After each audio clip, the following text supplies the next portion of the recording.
الحمد لله رب العالمين والعاقبة للمتقين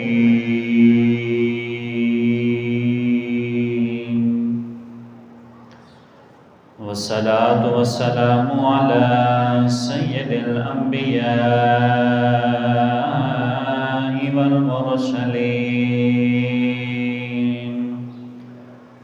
وعلى آله وأصحابه أجمعين.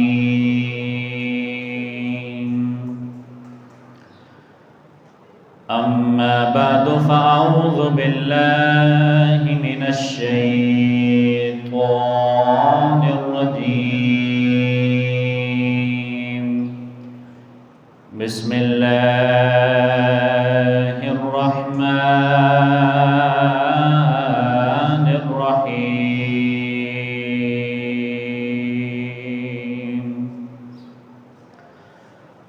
خلق الموت والحياة ليبلوكم أيكم أحسن عملا. صدق الله مولانا العظيم وصدق رسوله النبي الكريم الأمين. قال الله تبارك وتعالى في شان حبيبه مخبرا وآمرا: إن الله وملائكته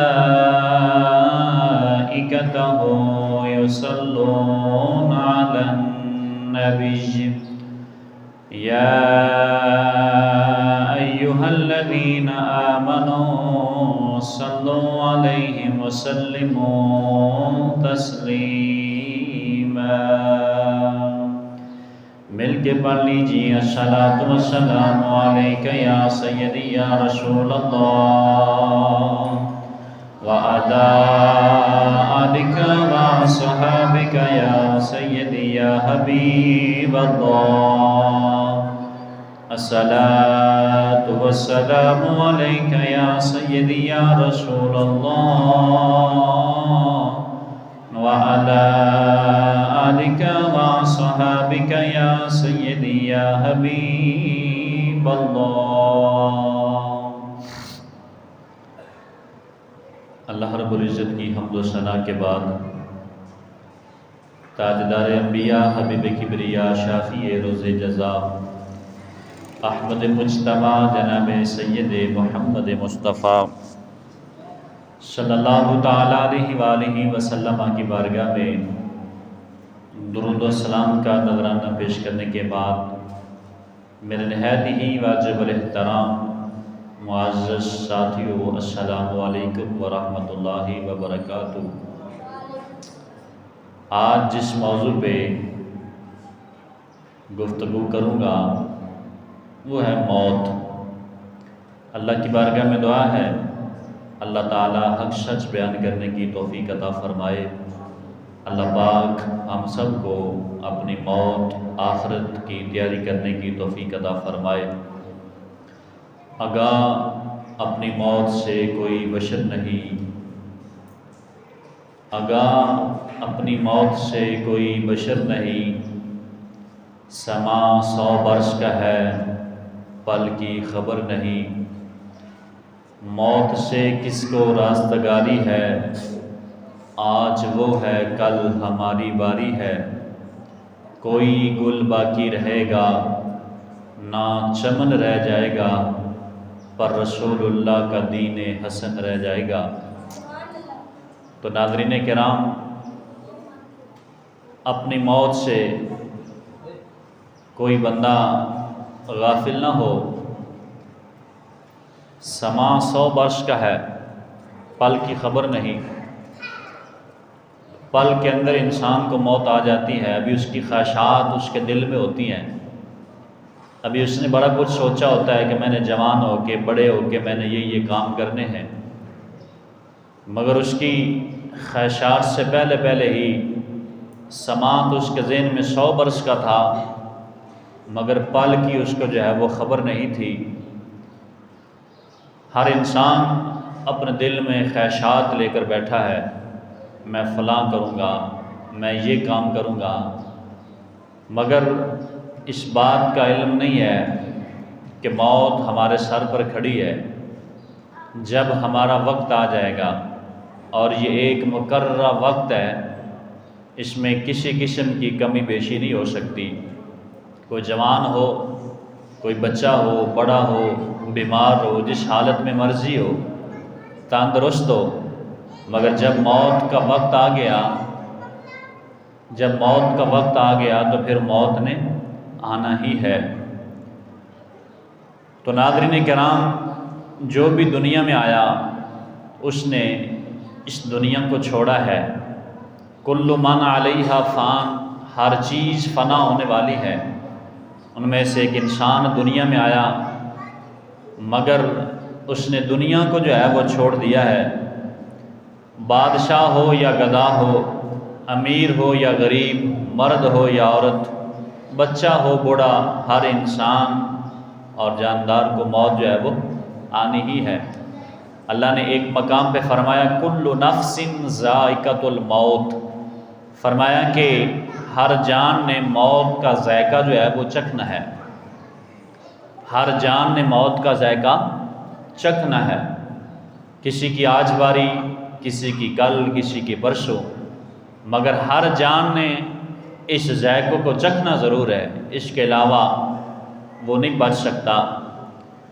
ہم انسان مگر موت کا خیال اپنے دل سے نکال دیا ہے، جبکہ ہمارا یقین ہے ہمیں موت ضرور آئے گی، اور ہمارے سامنے روزانہ کئی جنازے اٹھائے جاتے ہیں، کئی آوازیں آتی ہیں فلاں شخص کا انتقال ہو گیا۔ لوگ کہتے ہیں ابھی میں نے دیکھا تھا ٹھیک تھا، کل میری اس سے ملاقات ہوئی تھی بالکل ٹھیک تھا، مگر یہ ہے کہ جب وقت آ گیا اس نے اس دنیا کو چھوڑ کر جو ہے وہ جانا ہے، کیونکہ یہ دنیا عارضی ہے۔ اس وجہ سے یہاں کسی نے جو ہے وہ اپنا پکا ڈیرا نہیں لگایا۔ بڑے بڑے ایسے ہیں جو آئے جنہوں نے ہزاروں سال بھی عمریں پائی، آخرکار موت ہی ہے۔ جیسے کہ اللہ کے نبی حضرت موسیٰ علیہ السلام کے پاس اسرائیل آئے اور آپ کی روح کو قبض کرنے کے لیے، تو حضرت موسیٰ نے آپ کو تھپڑ مار ڈالا، تو حضرت اسرائیل کی آنکھ کا جو ہے وہ ڈیلا باہر نکلا، رب کی بارگاہ میں گئے، باری تعالیٰ کس بندے کے پاس تو نے بھیجا ہے؟ اس کی علماء نے یہ حکمت لکھی ہے کہ وہ بغیر اجازت حضرت موسیٰ کی روح کو قبض کرنا چاہ رہے تھے، اور حضرت موسیٰ علیہ السلام بڑے جلالی نبی تھے، انہوں نے اسرائیل کو تھپڑ مارا، کہا میرے پاس تو بغیر اجازت کے آگے ہو، میں تمہیں سبق دینا چاہتا ہوں، لیکن مصطفیٰ کی بارگاہ میں بغیر اجازت کے کبھی بھی نہ آنا۔ اور حضرت اسرائیل اللہ کی بارگاہ میں حاضر ہوئے، باری تعالیٰ کس بندے کے پاس آپ نے مجھے بھیجا ہے؟ اس نے مجھے مارا، میری آنکھ کا ڈیلا نکل گیا۔ تو رب تعالیٰ نے فرمایا اس کے پاس پھر جاؤ، اب اجازت لے کر جانا، اور اس سے کہنا کہ آپ ایسا کریں کہ کسی بکری یا کسی بیل کے دونوں ہاتھ اوپر رکھ دیں، جتنے بال تمہارے ہاتھوں کے نیچے آئیں گے اتنی آپ کو مزید عمر لمبی دی جائے گی۔ اب جناب جب یہ بات ہوئی تو حضرت موسیٰ نے فرمایا جب یہ بالوں جتنی لمبی عمر مل گئی، اس کے بعد فرمایا پھر بھی موت ہی ہے۔ تو کہنے لگے جب مرنا ہی ہے تو پھر اتنے سال جینے کا کیا مقصد، آج ہی میری روح کو قبض کر لے۔ تو اکثر جو ہے بات موت ہی ہے، جتنے سال بھی گزر جائے لیکن ہر چیز نے فنا ہونا ہی ہونا ہے۔ تو ناظرین کرام، ہمارا یقین بھی ہے کہ ہمیں موت ضرور آئے گی۔ ہمارے سامنے روزانہ جنازے اٹھائے جا رہے ہیں، ہم لوگوں کے جنازے پڑھ رہے ہیں، سب دیکھتے ہوئے برے کاموں سے باز نہیں آ رہے، اور ہر قسم کے گناہ ہمارے اندر موجود ہیں، جبکہ پتہ بھی ہے کہ موت نے ہمیں آ کے پکڑنا ہے۔ کسی کے ذہن میں یہ بات ہو کہ میں موت سے بھاگ جاؤں گا، تو تاریخ میں اٹھا کر دیکھیں کون ہے جو موت سے بھاگا۔ اللہ نے قرآن عزیز فرقان حمید کے اندر ارشاد فرمایا اینما تکونوا یدرککم الموت ولو کنتم فی بروج مشیدہ۔ اللہ نے فرمایا تم جہاں کہیں بھی ہو موت تمہیں وہاں آ کر پا لے گی، حتیٰ کہ تم بڑے بڑے قلعوں میں بھی جا کر چھپ جاؤ نا، لیکن موت تمہیں وہاں بھی آ کر جو اس نے ڈھونڈ لینا ہے اور تمہیں جو ہے وہ تلاش کرنا ہے۔ موت سے کس کو راستگاری ہے؟ آج وہ ہے، کل ہماری باری ہے۔ تو ناظرین کرام، کوئی بندہ موت سے منہ نہیں موڑ سکتا۔ اس میں جتنے بھی فرقے حضرات ہیں ان سب کے اس بات پر اتفاق ہے کہ جناب اتفاق نہ بھی ہو تو مالک اتفاق کروا لیتا ہے۔ تو موت ہر ایک شخص کو آنی ہے۔ نبی پاک صلی اللہ تعالیٰ علیہ وآلہ وسلم آپ مسجد کی طرف تشریف لے کے جا رہے تھے تو راستے میں دیکھا ایک جماعت بڑی خوشی کے ساتھ بیٹھی اور مسکرا رہی ہے اور ان کی ہنسنے کی آوازیں دور دور تک آ رہی ہیں۔ تو نبی پاک صلی اللہ تعالیٰ علیہ وسلم نے فرمایا اللہ کی قسم، فرمایا کہ اللہ کی قسم جس کے قبضہ قدرت میں محمد کی جان ہے، فرمایا جو کچھ میں نے دیکھا ہے یا جو کچھ مجھے معلوم ہے، اگر تمہیں معلوم ہو جائے تو تم زیادہ رو گے اور کم ہنسو گے۔ یعنی موت کے بارے میں حضور نے ارشاد فرمایا کہ زیادہ رو گے اور کم جو ہے وہ ہنسو گے۔ اور جس سے مبارکہ میں ارشاد ہے، حضور نے فرمایا یعنی موت کو کثرت کے ساتھ یاد کرو، یہ تمہاری دنیا کی لذتیں مٹانے والی ہے۔ دنیا کے اندر ایک انسان کے اندر خواہشات پیدا ہوتی ہیں، لذتیں پیدا ہوتی ہیں کہ فلاں نے یہ کام کیا، فلاں نے اتنا اچھا گھر بنایا تو کیوں نہ ہو کہ میرا گھر بھی ایسا ہو، فلاں کے پاس اتنا رقبہ ہے، اتنی گاڑی ہے، اتنی شہرتیں ہیں، اتنی سٹیٹس ہیں تو کیوں نہ ہو میرے پاس بھی ہو۔ تو حضور نے ارشاد فرمایا وہ بندہ موت کو یاد کر لے کہ آخر کار مرنا تو ہے ہی، جس نے بنایا اس نے بھی مرنا ہے اور جس نے بھی بنانا ہے اس نے بھی مرنا ہے، آخر کار ہے تو موت ہی۔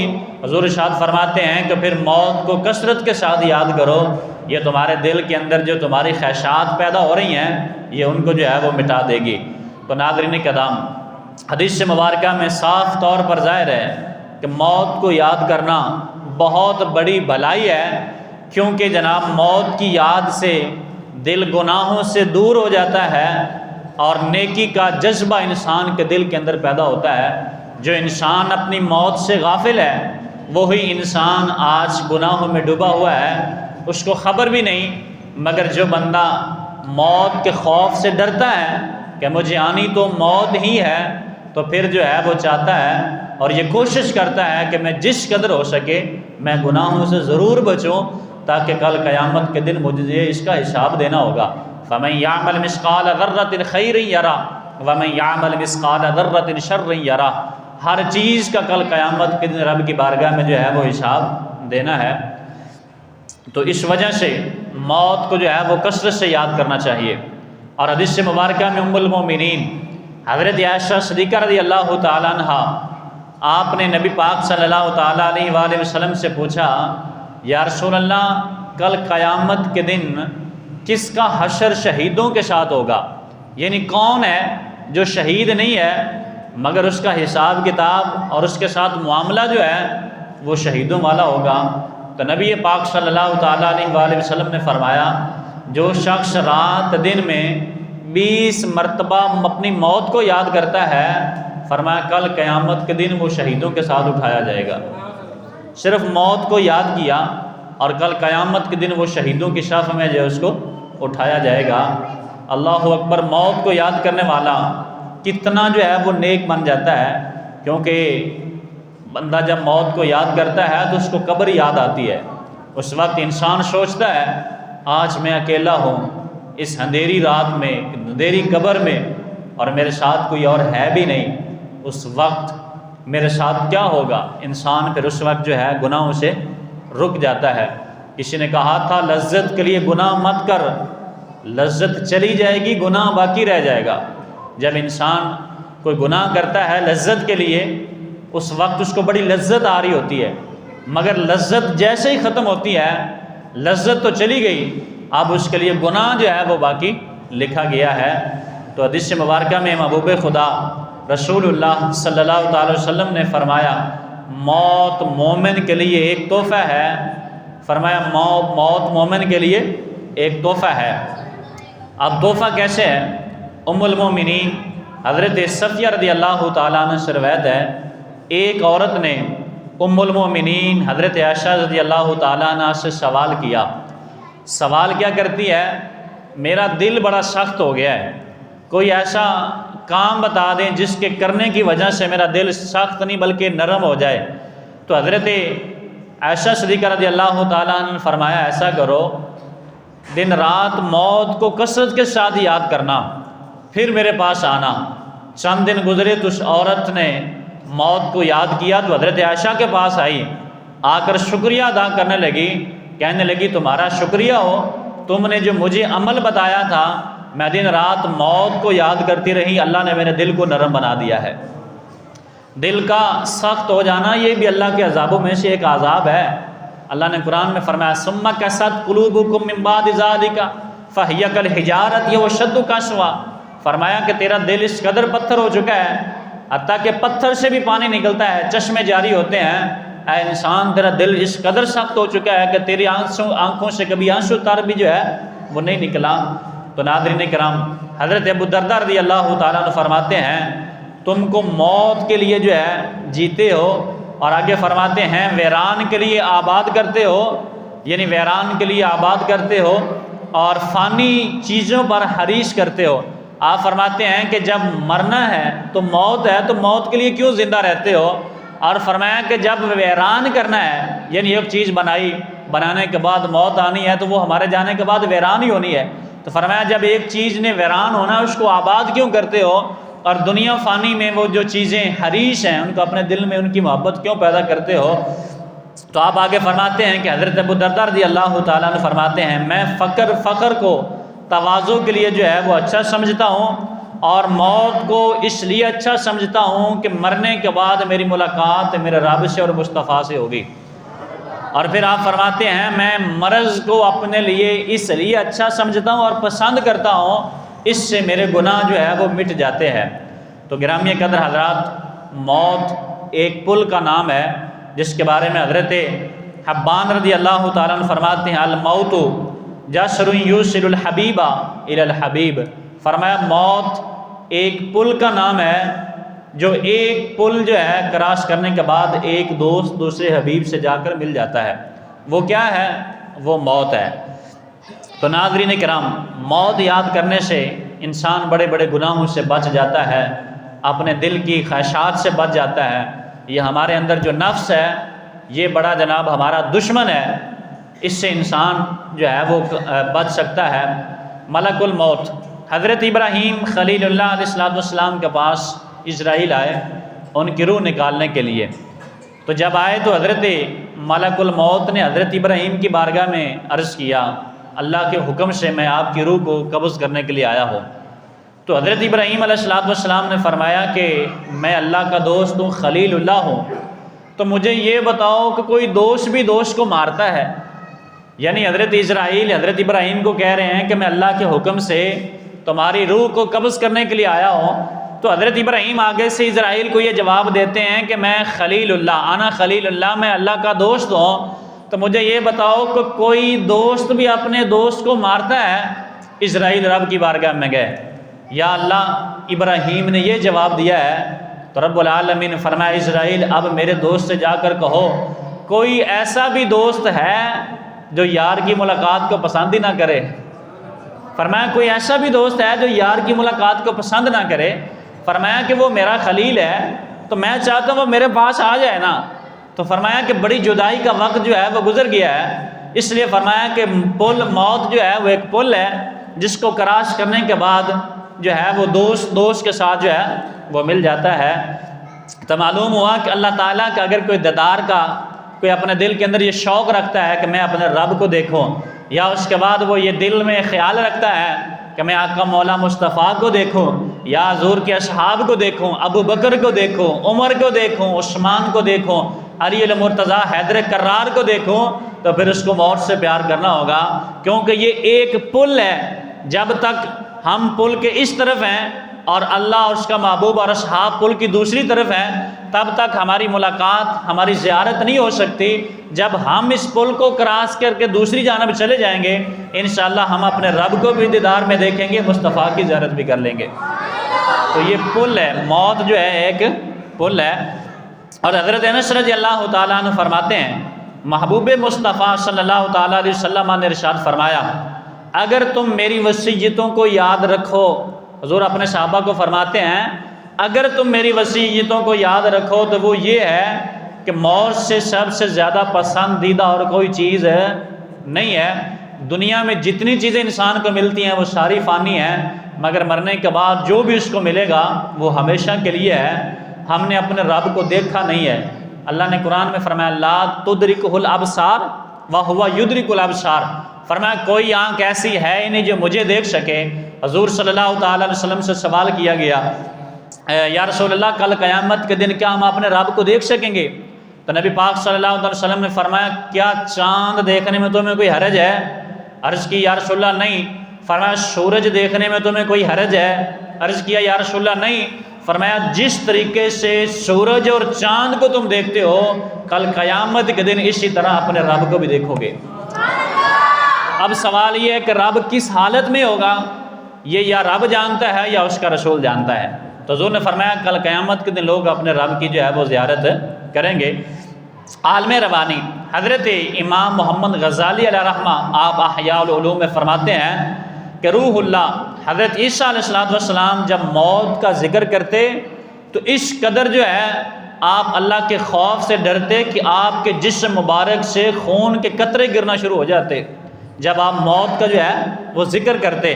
اور اس کے بعد اللہ کے نبی حضرت داؤد علیہ السلام جب آپ موت اور قیامت کا ذکر کرتے یا سنتے ان کی حالت یہ ہو جاتی کہ ان کا سانس اکھڑ جاتا اور ان کے جسم کے اندر جو ہے وہ تپش اور گرمی پیدا ہو جاتی۔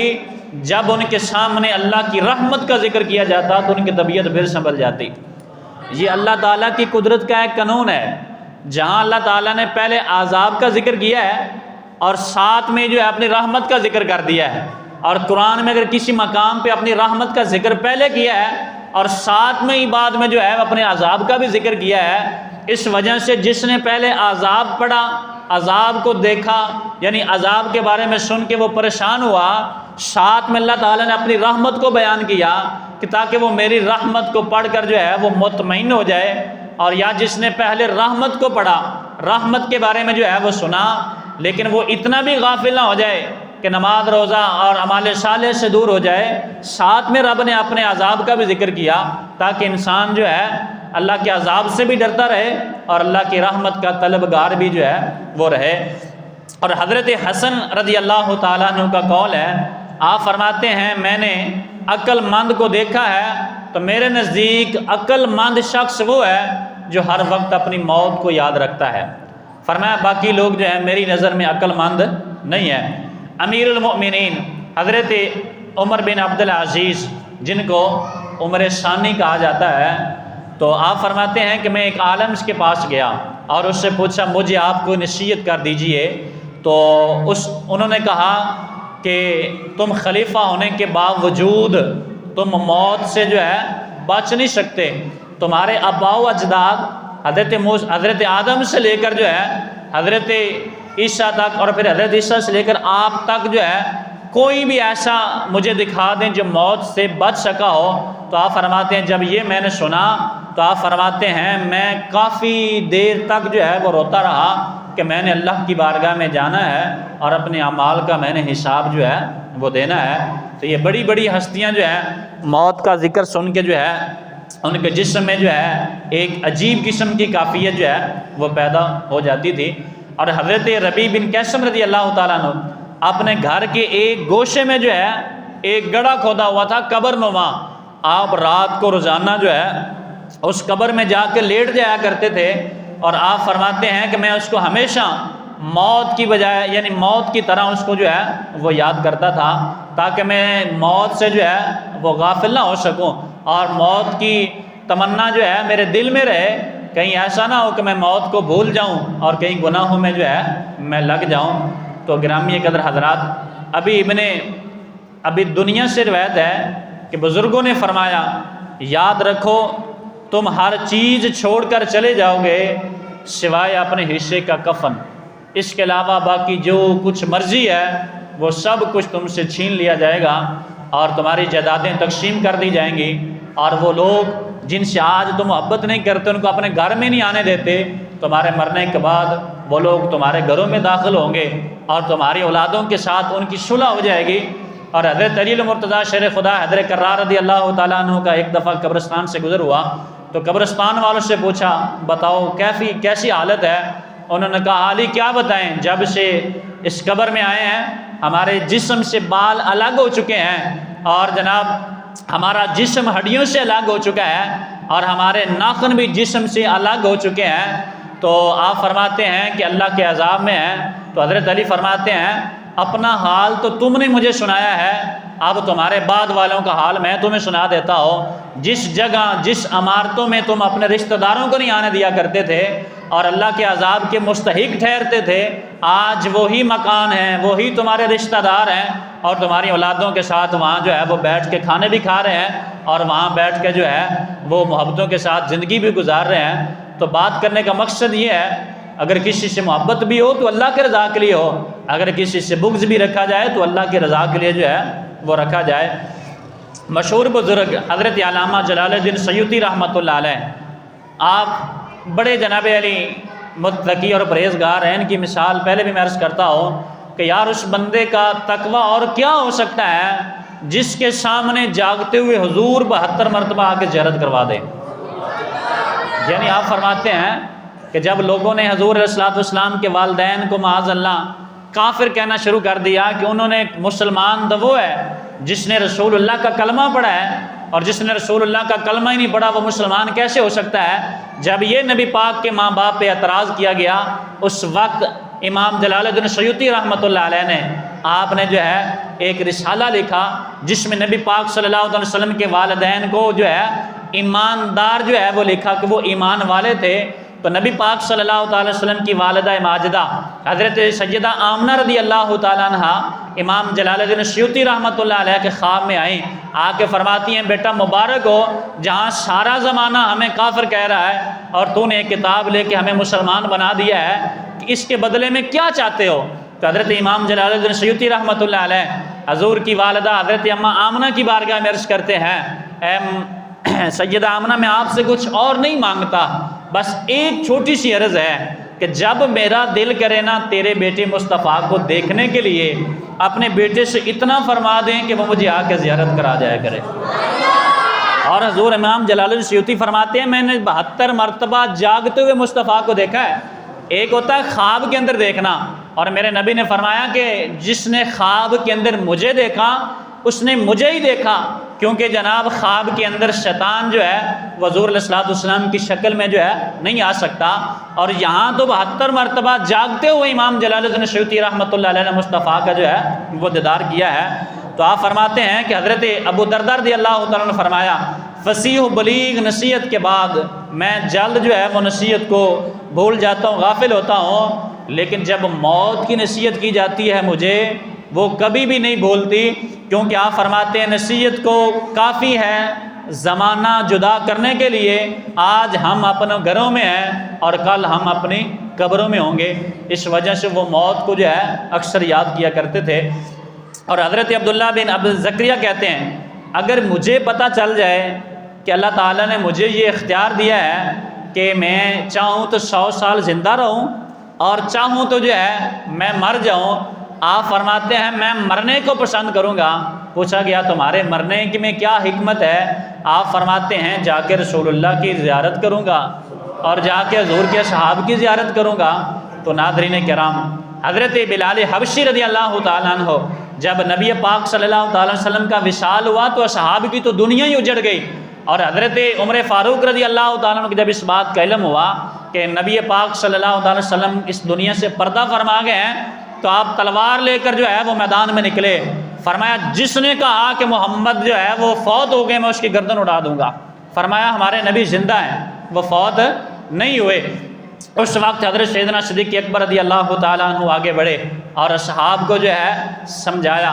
تو بات کرنے کا مقصد یہ ہے کہ جب حضرت بلال حبشی رضی اللہ تعالیٰ عنہ آپ جناب علی نبی پاک کے وفات کے بعد آپ کا تو دل ہی جو ہے حضور کے بعد نہیں لگتا تھا، اور کائنات میں اگر کوئی بلال کا سہارا تھا تو وہ مصطفیٰ کی ذات تھی۔ اب جناب علی حضرت بلال حبشی رضی اللہ تعالیٰ عنہ دن رات جو حضور کی یاد میں روتے۔ جب انہیں پتہ چلا نا کہ میری موت قریب ہے اور جناب علی انہوں نے غسل کیا اور پوری تیاری کی. جب ان کی بیوی کو اس بات کا علم ہوا کہ آج جو ہے لگتا ہے کہ بلال حبشی کی وفات ہونے والی ہے، یعنی بیمار تھے تو اس قدر لگ رہا تھا، تو اس کی بیوی کہنے لگی ہائے مصیبت مجھ پہ کہ آج ایسی مصیبت کا دن مجھے دیکھنا پڑا ہے. تو حضرت بلال حبشی جو ہے وہ جلال میں غصے میں آ کے کہنے لگے یہ کیا کہہ رہی ہو، بلکہ یہ کہہ کہ بلال تیرے لیے خوشخبری ہے، آج موت کے بعد تیری مصطفیٰ کے ساتھ ملاقات ہونے والی ہے. تو موت جو ہے ایک پل ہے جو اللہ اور اس کے رسول کے ساتھ انسان کو جو ہے وہ ملا دیتی ہے. تو ناظرین کرام، حضرت علی المرتضیٰ شیر خدا رضی اللہ تعالیٰ عنہ کا قول ہے کہ لوگ دنیا میں آج سو رہے ہیں، غفلت کی نیند میں جو ہے وہ سو رہے ہیں، مگر جب مر جائیں گے پھر انہیں نیند نہیں آئے گی، پھر تو اس وقت یہ پریشان ہوں گے. کاش کہ دنیا میں ہمیں تھوڑا سا موقع اور مل جاتا تاکہ ہم جو ہے اعمال صالح کر سکتے، مگر جو اس دنیا سے ایک بار چلا گیا وہ دوبارہ اس دنیا میں نہیں آ سکتا. تو حضرت ابو ہریرہ رضی اللہ تعالیٰ عنہ فرماتے ہیں رسول اللہ صلی اللہ تعالی وسلم نے فرمایا قبروں کی زیارت کیا کرو، کیونکہ قبروں کی زیارت کرنے سے انسان کے دل میں آخرت کی محبت جو ہے وہ پیدا ہوتی ہے اور یہ تمہیں موت جو ہے وہ یاد دلاتی ہے. اور حضرت عبداللہ بن مسعود رضی اللہ تعالیٰ عنہ کی ایک حدیث ہے، یہاں ایک مسئلہ بھی سمجھانا چاہوں گا کہ حضور کی ایک حدیث سے مبارکہ ہے، اس میں نبی پاک صلی اللہ علیہ وسلم نے فرمایا میں نے تم کو قبروں کی زیارت سے منع کیا ہے. یہ ایک حدیث سے مبارکہ ہے، مگر اس میں کچھ لوگ ایسے ہیں جو آج اس حدیث کو دلیل بنا کر قبروں پہ جانے سے منع کرتے ہیں. کہتے ہیں کہ نبی پاک صلی اللہ تعالی وسلم نے قبروں سے منع کیا تھا، لہذا یہ حدیث ہے، اب قبروں پہ نہیں جا سکتے. یہ میں نے دو چیزیں آپ کے سامنے رکھی ہیں. اب سوال میں کروں گا، جواب آپ احباب نے دینا ہے. جب نبی پاک صلی اللہ تعالی وسلم نے اعلان نبوت فرمایا، حضور کی عمر بارک کتنی تھی؟ 40 سال. حضور علیہ الصلوۃ والسلام بظاہر اس دنیا میں کتنے سال رہے؟ اعلان نبوت کے بعد 23 سال. 40 سال پہلے آپ کی زندگی گزر گئی اور 23 سال آپ کی بعد میں گزر گئی. اب نبی پاک صلی اللہ تعالی وسلم کے اعلان نبوت کرنے سے پہلے کوئی مسلمان تھا؟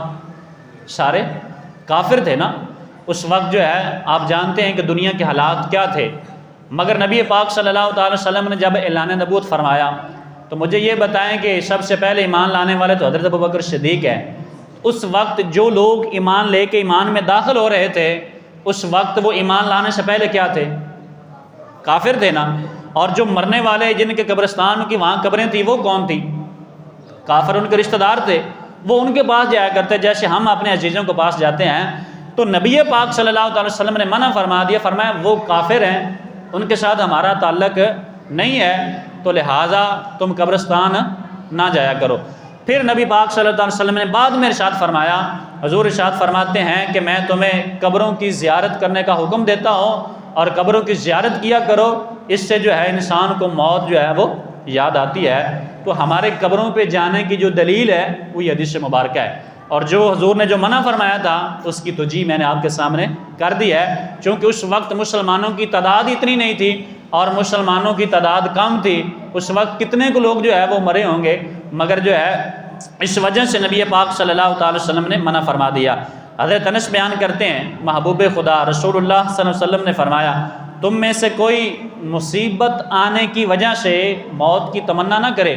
یعنی وہ اگر کسی مصیبت میں مبتلا ہے، پریشان ہے یا کوئی اور معاملہ ہے تو یہ نہ رب کی بارگاہ میں عرض کرے یا اللہ مجھے موت دے دے. فرمایا ایسا نہ کرے، بلکہ وہ رب کی بارگاہ میں یہ عرض کرے باری تعالیٰ جب تک میرا دنیا میں رہنا میرے لیے اچھا ہے یا اللہ میرے لیے آسانیاں پیدا فرما دے، اور جب میرا اس دنیا سے جانا میرے لیے بہتر ہے تو یا اللہ میرے لیے آخرت کے معاملے جو ہے وہ آسان کر دے. اب یہ منع کیوں کیا گیا کہ موت کی تمنا کوئی نہ کرے؟ اس کی وجہ میں عرض کر دیتا ہوں. اس کی وجہ یہ ہے ایک شخص گناہ گار ہے، اب جناب وہ موت کی تمنا کر رہا ہے کہ مجھے موت آ جائے، موت آ جائے. جب اس کو موت آئے گی تو اس کے اعمال کا دار و مدار جو ہے وہ ختم ہو جائے گا، اس کا جو سلسلہ اعمال چل رہا ہے نیک اعمال وہ ختم ہو جائیں گے. تو فرمایا اگر کوئی گناہ گار ہے تو وہ موت کی تمنا نہ کرے. ہو سکتا ہے کچھ وقت گزرنے کے بعد اللہ پاک اس کو ہدایت عطا کر دے یا اس سے کوئی کام ایسا سرزد ہو جائے اللہ کی رحمت اس کے سارے گناہوں کو معاف فرما دے. اور فرمایا اگر کوئی نیک ہے، متقی اور پرہیزگار ہے، وہ اس وجہ سے وہ تمنا نہ کرے، بلکہ وہ تمنا نہ کرے کیونکہ جناب وہ تو پہلے متقی اور پرہیزگار ہے، وہ جتنے نیک اعمال اس دنیا میں رہ کے مزید کرے گا اللہ تعالیٰ اس کے درجات جو ہے وہ مزید جو ہے بلند کرتا چلا جائے گا۔ تو ناظرین کرام، ہمارے آقا مولا مصطفیٰ صلی اللہ تعالیٰ علیہ وآلہ وسلم کہ جناب علی فرامین کے مطابق ہمیں ہر وقت اپنی موت سے جو ہے غافل نہیں ہونا چاہیے، بلکہ ہر وقت اپنی موت کو اپنے دل کے اندر رکھنا چاہیے۔ اگر کوئی کسی وقت انسان کچھ کہتا بھی ہے تو انسان اس کو اپنی اللہ کے رضا کے لیے معاف کر دے، ہو سکتا ہے کل قیامت کے دن اللہ اس بندے کی رضا کی وجہ سے معاف فرما دے۔ حضرت جنید بغدادی علیہ رحمہ، آپ بہت بڑے ولی کامل گزرے ہیں۔ آپ ولی بنے کیسے تھے؟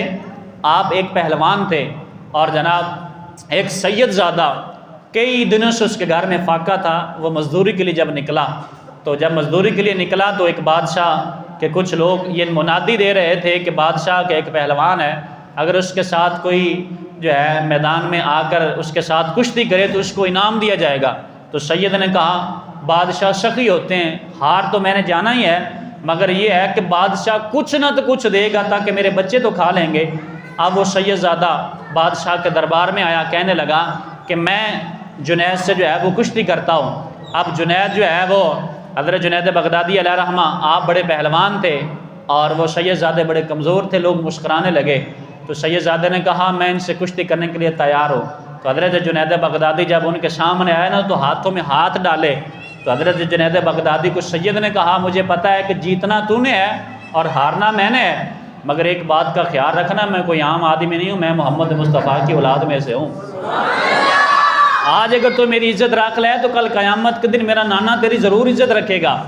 حضرت جنید بغدادی علیہ رحمہ نے جب اس کے ہاتھوں میں ہاتھ ڈالا تو آپ جو ہے وہ ہار گئے۔ بادشاہ نے کہا نا دوبارہ، پھر جب ہاتھوں میں ہاتھ ڈالا تو پھر جو ہے وہ آپ ہار گئے۔ بادشاہ نے سید زادے کو کچھ تحفے کچھ تحائف دیے، وہ چلا گیا۔ اب جب رات کو جناب علی بادشاہ نے نا جنید بغدادی سے پوچھا بڑے بڑے پہلوان تمہارے سامنے آئے تو کسی سے ہارا نہیں، لیکن یہ ایک کمزور سا بندہ تھا جس سے تو ہار گیا، ہارنے کی وجہ کیا ہے؟ تو جنید بغدادی فرماتے ہیں تو نہیں جانتا، میرے سامنے آنے والا کوئی پہلوان نہیں تھا بلکہ مصطفیٰ کی اولاد میں سے تھا۔ میں یزید تھوڑا ہوں جو حضور صلی اللہ علیہ وسلم کی نسل کو ختم کروں، میں تو حضور علیہ السلام کا غلام ہوں۔ اب جنید بغدادی جب رات کو لیٹے سو گئے تو ان کی قسمت جاگی، خواب میں مصطفیٰ تشریف لائے اور فرمایا کہ جنید جس طریقے سے آج تو نے میرے بیٹے کی لاج رکھی ہے، کل قیامت کے دن میں بھی تیری لاج ایسے ہی رکھوں گا۔ یہاں سے جو ہے آپ ولی کامل بنے۔ تو آپ کے پاس ایک پرندہ تھا، تو جناب علی کسی نے آپ کو جو ہے وہ پرندہ دیا۔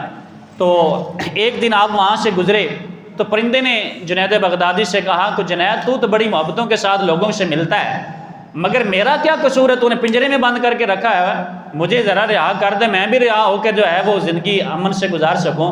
حضرت جنید بغدادی نے اس کو معاف کر دیا، اس کو چھوڑ دیا۔ تو جب وہ جانے لگا تو کہنے لگا جنید کیا آپ کو اس بات کا علم ہے کہ مجھے قید کیوں کیا گیا؟ حضرت جنید بغدادی فرماتے ہیں نہیں۔ کہنے لگا جب تک کوئی پرندہ اللہ کے ذکر سے غافل نہیں ہوتا تب تک وہ پرندہ کسی شکاری کے ہاتھ میں نہیں آ سکتا۔ جب کوئی چیز اللہ کے ذکر سے غافل ہوتی ہے اس پہ کوئی نہ کوئی چیز غالب آ جاتی ہے۔ آج میں نے اللہ کا ذکر نہیں کیا تھا اور ایک شکاری نے مجھے پکڑ کے آپ کے پاس لا دیا، میں حیران ہوں کہ میں ایک دن اللہ کے ذکر سے غافل رہا اور میری حالت یہ ہوگی کہ مجھے کئی دن پنجرے کے اندر جو ہے وہ رہنا پڑا۔ مگر جنید میں لوگوں سے حیران ہوں جو دن رات اللہ سے غافل ہیں، ان کے ساتھ کیا ہونے والا ہے؟ خیر وہ پرندہ حضرت جنید بغدادی بھی ولی کامل تھے، تو جناب علی وہ جب آپ کھانا کھاتے تو وہ بھی آپ کے دسترخوان پہ جو ہے بیٹھ جاتا۔ جب حضرت جنید بغدادی کا وصال ہوا تو وہ پرندہ بھی جو آپ کی محبت میں جو ہے وہ مر گیا۔ حضرت جنید بغدادی کو کسی نے خواب میں دیکھا، پوچھا تمہاری کیا حالت بنی؟ کہنے لگے کہ مجھے رب تعالیٰ نے معاف کر دیا۔ پوچھا وجہ کیا ہے؟ کہتے ہیں میں نے اس پرندے پہ رحم کیا تھا، یعنی پنجرے سے نکال دیا تھا، آزاد کر دیا تھا۔ اللہ تعالیٰ نے اس پرندے کی وجہ سے مجھے رحم کیا ہے، مجھے معاف فرما دیا ہے۔ کہ ایک شخص اگر کسی پرندے پہ جانور پہ رحم کرتا ہے اللہ اس کا بدلہ اس کو دے کے اس کی بخشش فرما دیتا ہے۔ ہم تو پھر بھی انسان ہیں، اگر کسی سے کمی بیشی ہو بھی جائے تو اس وجہ سے اور دل میں یہ بات رکھ کے جو ہے اس کو آگے لے کے چلنا کہ میں نے اس کو اللہ کے رضا کے لیے معاف کیا ہے اور میں امید کرتا ہوں کل قیامت کا دن میرا رب بھی مجھے معاف فرما دے گا۔ تو گرامی قدر حضرات، موت سے جو ہے وہ کسی صورت میں جو ہے وہ غافل نہیں ہونا چاہیے۔ جب اس کا وقت مقرر ہے اس نے آنا ہی آنا ہے۔ آگاہ اپنی موت سے کوئی بشر نہیں، سما 100 برس کا ہے پل کی خبر نہیں، موت سے کس کو رستگاری ہے، آج وہ کل ہماری باری ہے۔ اللہ رب العزت کی بارگاہ میں دعا ہے اللہ تعالیٰ اپنے حبیب کے صدقے سے ہم سب کو اپنی موت کو یاد کرنے اور نیک اعمال کرنے کی توفیق عطا فرمائے، آمین۔